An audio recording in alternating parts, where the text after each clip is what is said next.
Hello வணக்கம், இது உங்கள் சிவி ஜோன். சொல்ல எப்படி இருக்கீங்க? இப்போ பற்றின லைவில் ஒரு சம்பவம் போகுது. அதாவது ஃபோன் கால். இந்த ஃபோன் கால் டாஸ்க்கு நேற்றுலேருந்து போயிட்டுருக்கு. நேற்று எனக்கு தெரிஞ்சு 3 பேர் தான் வந்துட்டு அட்டன் பண்ணாங்க. அதில் 3 பேர் வெளியே போயிட்டாங்கன்னு நினைக்கிறேன். ஸோ ஃபர்ஸ்ட் டைம் இந்த வாட்டி வந்துட்டு மஞ்சரி வந்து வின் பண்ணியிருக்காங்க. அதுக்கு காரணம் அவ்வளவு ஈஸியாக, கொஞ்சம் கஷ்டம் தான், ஆனால் ஈஸி தான்.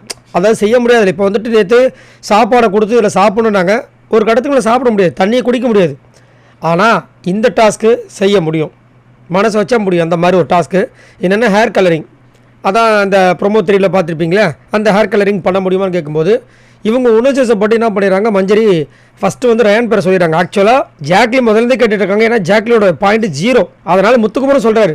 ஆனால் இவங்க எதை நினச்சி சொன்னாங்கன்னு தெரில. ஆனால் அங்கே வந்துட்டு இல்லை, அது பர்மனன்ட் கலரு, உனக்கு வேறு வந்துட்டு கஷ்டமாக இருக்கும் அப்படின்னு நினச்சேன்ற மாதிரி சொல்கிறாங்க. பட் எனக்கு தெரிஞ்சு அந்த மாதிரி இருக்காது. ஏன்னா ஆல்ரெடி வந்துட்டு இவங்க இவர்கிட்ட மறைமுகமாக ஒரு டீல் போட்டாங்கன்றதை அன்றைக்கி சொன்னாங்க. ஸோ அப்படின்னு இருக்கும்போது இங்கே வந்துட்டு ரயானை சொல்கிறாங்க. ரயான்கிட்ட வந்துட்டு ஃபஸ்ட்டு அவசரப்பட்டு 2 பாயிண்ட்டுன்றாங்க. அதை அவர் பிடிச்சிட்டு விட மாட்டுறாரு. கடைசி வரைக்கும் 2 பாயிண்ட் தான்றாரு. அதுக்கப்புறமா நிறைய பேருக்கு சொல்லும்போது 1 பாயிண்ட் வாங்கிக்கடா அப்படின்னா விடவே மாட்டுறாரு. அவர் எப்படி விடுவார்? அவர் பாயிண்ட்டுக்கு தான் பயங்கரமாக அலையிறாரு. அதுக்கப்புறம் ஆக்டிவிட்டி ஏரியா கூட்டு போகிறாங்க. அங்கே போய்ட்டு கலரிங் பண்ணுறாங்க. கலரிங் பண்ணும்போது சும்மா இருக்க மாட்டார், தோண பேசிட்டு தான் இருக்காரு. அது அவங்க தான் மஞ்சரி சொன்னாங்க. அதுக்கப்புறம் 1 பாயிண்ட் கொடுறா, நான் 1 பாயிண்ட் எடுத்துக்கடா அப்படின்றாங்க. இல்லை முடியாதுன்றாரு. அதுக்கப்புறம் பார்த்தீங்கன்னா நிறைய விஷயங்கள் அப்படியே சொல்லிட்டே இருக்காரு. இப்போ வந்து இது வந்து உங்களுக்கு ஈஸியாக தான் இருக்கும், அதை பண்ணால் தான் கஷ்டமாக இருக்கும், அங்கே நீங்கள் பேசுகிறாங்கன்னு சொல்லிட்டு தேவையில்லாமல் பேசாதீங்கன்றாரு. அதுக்கப்புறம் விஷால் வந்துட்டு நேற்று வந்து சாப்பாடு தானே, அதெல்லாம் அசால்ட்டாக சாப்பிட்லான்னு நினச்சாங்க.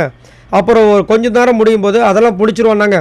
அப்புறம் கடைசியாக அவன் முடியாத போது வெளியே வரும்போது தான் தெரிஞ்சது அவன் எவ்வளோ கஷ்டப்பட்டாரு. அந்த மாதிரி இது ஒரு கஷ்டமானது அப்படின்ற மாதிரி சொல்லி அவங்களுக்கு வந்து ஒரு இதோ சொல்கிறாரு.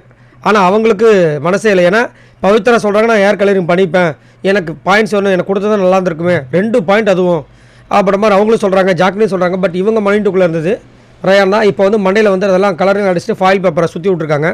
ஸோ நீங்கள் உங்களோட கருத்தை சொல்லுங்கள். உங்களுக்கு இந்த டிக்கெட் ஃபேனலில் பிடிச்சிருக்கா பிடிக்கலையா? மறக்காம கமெண்ட்ஸ் பண்ணுங்கள். பாய் நண்பர்களே.